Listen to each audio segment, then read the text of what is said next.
this virus isolation thing, I've noticed a lot of celebrities that are reading children's books and putting them online. So I feel like it's my responsibility as a world-renowned author to do the same. So I'm going to read my book that I published last year called The Treasure, and I hope you enjoy it. It's illustrated by Jessica Spencer, who's also done some other books, but she was a high school friend of my youngest daughter, and we've enjoyed working together on this project, and we have another one that we're working on that hopefully come out this spring as well. I hope you enjoy The Treasure. The Treasure.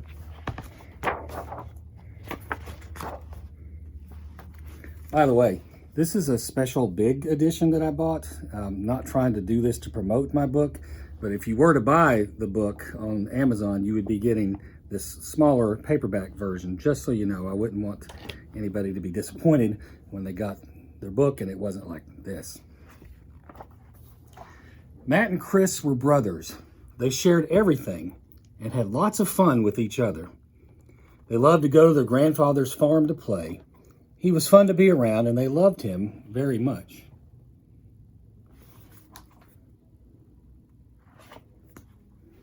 Grandfather told them about a treasure he kept very dear, but he would never tell the boys where it was. Matt and Chris spent hours playing pirates and explorers, so it never bothered them that they could not find any signs of their grandfather's treasure.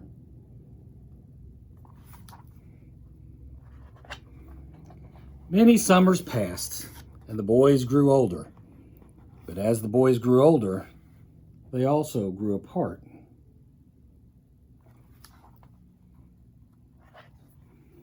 Grandfather grew older as well, and one day he went to heaven.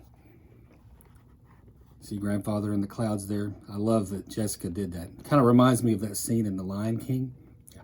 Mufasa. The brothers were called to an office because their grandfather had left something for them.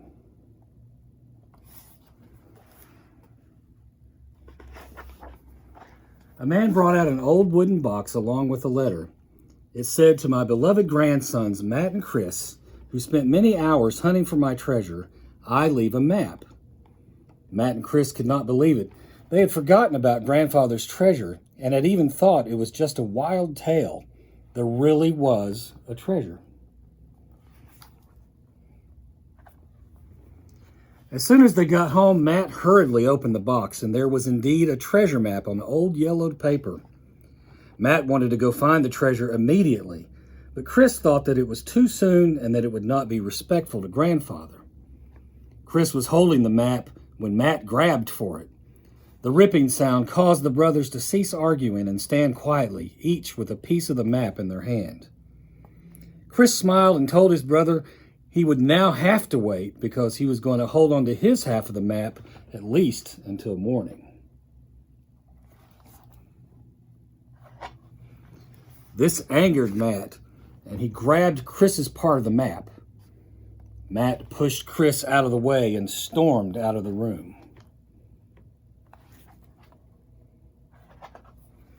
Matt grabbed a shovel and a flashlight from the garage and drove to Grandfather's farm. The map was simple, and Matt found the spot quickly.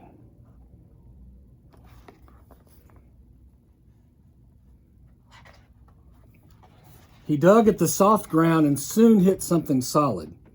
He pulled out a box just like the one that had held the map. Excitement filled Matt's eyes as he tried to open the latch. Matt's mouth dropped open as he saw what was inside. Tears fell on the old photograph of his grandfather holding two young boys, one in each arm.